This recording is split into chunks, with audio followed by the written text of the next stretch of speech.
Hello बच्चों। आज की वीडियो में हम करने वाले हैं 8th ग्रेड अभ्यास पुस्तिका कक्षा 7 का हिंदी विषय का पेज नंबर 27 से। डिस्क्रिप्शन में लिंक है, तो इससे पहले का सॉल्यूशन आप वहां पर जाकर देख सकते हैं। यहाँ पर डायरेक्ट प्लेलिस्ट पर जाकर भी देख सकते हैं। आइए बच्चों शुरू करते हैं। वीडियो को लाइक और चैनल सब्सक्राइब को जरूर कर दें। देखिए, पाठ का नाम है नींव का पत्थर।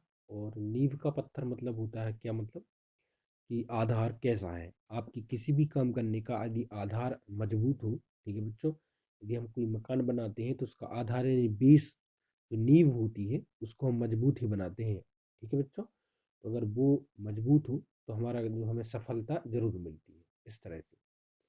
तो देखिए बच्चों, एक एक करके सभी नींव के पत्थर बन गए। पंक्ति में रेखांकित शब्द का मुहावरे का अर्थ लिखना। ठीक है, तो नींव का पत्थर मतलब होता है आधार स्वरूप।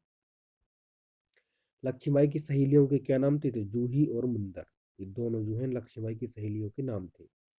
जूही के चरित्र की सबसे बड़ी विशेषता क्या है? तो उनकी सबसे सबसे बड़ी विशेषता है हंसना। वह हर बात पे क्या करती थी? हंसती थी। सूर्य का तेज अनंत सूर्य में विलीन हो गया।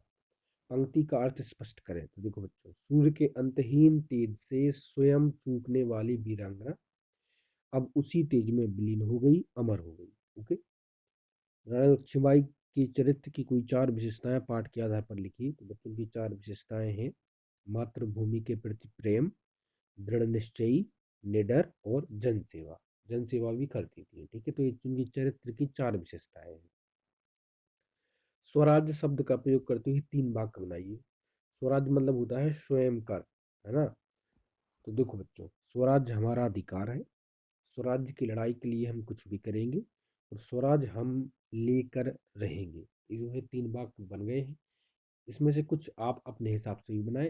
तीनों मतलब इसी में से देखकर ना बनाए। ठीक है, आइए चलते हैं नेक्स्ट पेज पर। तो नेक्स्ट पेज पर आपको नेक्स्ट क्वेश्चन दिया गया है 1857 के स्वतंत्रता आंदोलन के विषय में पाठ के आधार पर लिखना है। तो इसके विषय में आपको लिखना है। तो देखिए बच्चों, 1857 का जो स्वतंत्रता संग्राम है, अंग्रेजों के विरुद्ध लड़ा गया था, अंग्रेजों के खिलाफ। ठीक है, जिसमें रानी लक्ष्मीबाई, मंगल पांडे, ठीक है, तात्या टोपे, नाना साहेब, ये सब जो है सम्मिलित थे। ठीक है, इसमें आप लिखेंगे कि 1857 का भारतीय विद्रोह, जिसे प्रथम भारतीय स्वतंत्रता संग्राम सिपाही विद्रोह या फिर भारतीय विद्रोह के नाम से जाना जाता है, ब्रिटिश शासन के विरुद्ध एक सशस्त्र विद्रोह था। यह विद्रोह 2 वर्षों तक भारत के विभिन्न क्षेत्रों में चला।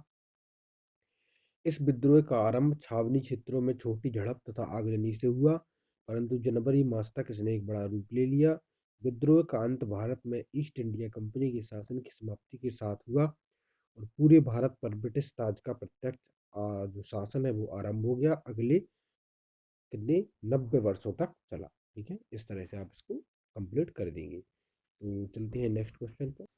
देखिए अगला क्वेश्चन क्या है कि फिरंगी का बिगुल बज उठा तो लक्ष्मीबाई की सेना का स्वघोष क्या था? तो उनका स्वघोष था हर हर महादेव। ओके। अगला क्वेश्चन क्या है, देखिए कि निम्नलिखित शब्दों के समास विग्रह करते हुए समास के नाम लिखें। तो देखो, सबसे पहले है देशभक्त। तो देशभक्त में है तत्पुरुष समास। ठीक है, तो देश का भक्त। फिर है रणभूमि, तो रण के लिए भूमि, इसमें भी तत्पुरुष समास है। पेड़ पौधे, पेड़ और पौधी, इसमें अव्ययीभाव समास है। और वीर वाला, वीर है जो वाला, इसमें कर्मधारय समास है। अगला है लक्ष्मीबाई के अलावा अन्य स्वतंत्रता संग्राम सेनानी के बारे में लिखें। तो बच्चों, आप मंगल पांडे के बारे में लिख सकते हैं। मंगल पांडे को आप स्क्रीन पर देख रहे हैं। क्रांतिकारी मंगल पांडे का जन्म 19 जुलाई 1827 के उत्तर प्रदेश के बलिया जिले के नगवा गांव में हुआ। कुछ संदर्भों में इनका जन्म फैजलाबाद जिले की अकबरपुर तहसील के सुरहुरपुर में हुआ। ठीक है, इनके पिता का नाम दिवाकर पांडे तथा माता का नाम श्रीमती अभय रानी था। वे कलकत्ता के पास बैरकपुरी छावनी में 34वीं नेटिव इन्फेंट्री की पैदल सेना के 1446 नंबर के सिपाही थे। 1857 की आज़ादी की पहली लड़ाई, 1857 के संग्राम की शुरुआत उन्हीं के विद्रोह से हुई थी। ओके। देखिए बच्चों, अगले पेज पर है नेक्स्ट लेसन। पाठ का नाम है मत ठहरो तुमको चलना ही चलना है। क्या बढ़िया चैप्टर है, और लाइन भी क्या बात है, बहुत बढ़िया चैप्टर है। मत ठहरो तुमको चलना ही चलना है। ठीक है, तो जब तक हमें लक्ष्य की प्राप्ति नहीं होती है और लक्ष्य की प्राप्ति होने के बाद भी हमें कुछ ना कुछ जरूर करना चाहिए जीवन में। ठीक है, जीवन में कभी शांत नहीं बैठना चाहिए, है ना, फुर्सत। तो मत ठहरो तुमको चलना ही चलना है, ये कविता जो है आप जरूर पढ़ें। ठीक है बच्चों, पहला प्रश्न दिया गया है कि जीवन में आने वाली बाधाएं क्या देखकर वापस चली जाती हैं। तो आपका दृढ़ निश्चय देखकर, है ना, दृढ़ निश्चय जो होता है आपका, वो देखकर जो है जीवन की बाधाएं, डिटर्मिनेशन, है ना, उसको देखकर जो है बाधाएं दूर चली जाती है। मत ठहरो तुमको चलना ही चलना है, कविता के आधार पर कवि कौन सा व्रत लेने को कह रहा है। तो कविता के आधार पर कवि चलने का व्रत लेने के लिए कह रहा है। पथ के कांटे किस बात का प्रतीक है, कविता के आधार पर बताइए। तो बच्चों, पथ के कांटे बाधाओं के प्रतीक है। ठीक है, जब चलने का व्रत लिया ठहरना कैसा, अपने हित सुख की खोज बड़ी छलना है। इसके पंक्ति का भावार्थ बताना है। तो देखो, कवि का आशा है कि अपने कर्तव्य मार्ग पर बढ़ते रहो, ठहरो मत और बनो परोपकारी। ठीक है, स्वार्थी मत बनो। कवि निरंतर चलते रहने को महत्व दे रहा है, क्योंकि क्योंकि निरंतर चलने से हमें लक्ष्य की प्राप्ति हो जाती है। कवि की निरंतर चलने का महत्व, कवि में निरंतर चलने का महत्व बताया है कविता में। आप पढ़ने का महत्व बताते हुए 4-5 पंक्तियों की रचना कीजिए। भैया, पढ़ने का क्या महत्व है, 4-5 पंक्तियां हमको बतानी है। ठीक है, तो देखिए बच्चों, पढ़ना हमें कई लाभ प्रदान करता है, जैसे कि यह आपको अधिक रचनात्मक बनाता है और आपके जीवन को सकारात्मक दिशा में ले जाता है। पढ़ना आपको बेहतर निर्णय लेने वाला बनाता है, क्योंकि आप चीज़ों को अधिक गहराई से समझ सकते हैं और उन्हें अलग अलग दृष्टिकोण से विचार कर सकते हैं। तो ये जो है आपको 2-3 लाइनें लिखनी है। अगला क्वेश्चन है कि जीवन में अनुशासन के महत्व को बताते हुए 8 से 10 पंक्तियां आपको बताना है। तो 8 से 10 पंक्तियां लिखना है, जीवन में अनुशासन का महत्व। तो देखिए बच्चों, इसमें से आप 5-6 ही पंक्तियां लिख देंगे तो काम हो जाएगा आपका। ठीक है, देखो, प्रत्येक व्यक्ति के लिए अनुशासन अत्यंत आवश्यक है। अनुशासित व्यक्ति का सम्मान सभी लोग करते हैं।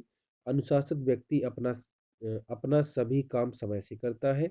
अनुशासन हमारे जीवन को सार्थक बनाता है। ठीक है, जीवन के सभी क्षेत्रों में अनुशासन अलग अलग होते हैं। अनुशासन हमारे चरित्र का निर्माण करता है। हर व्यक्ति को अपने लिए अनुशासन तय करना चाहिए। तो अनुशासन का ना होना और गैर जिम्मेदार और आलसी बना देता है। इस तरह से हो गई ना 8 पंक्तियां। ठीक है, चलते हैं नेक्स्ट क्वेश्चन पर।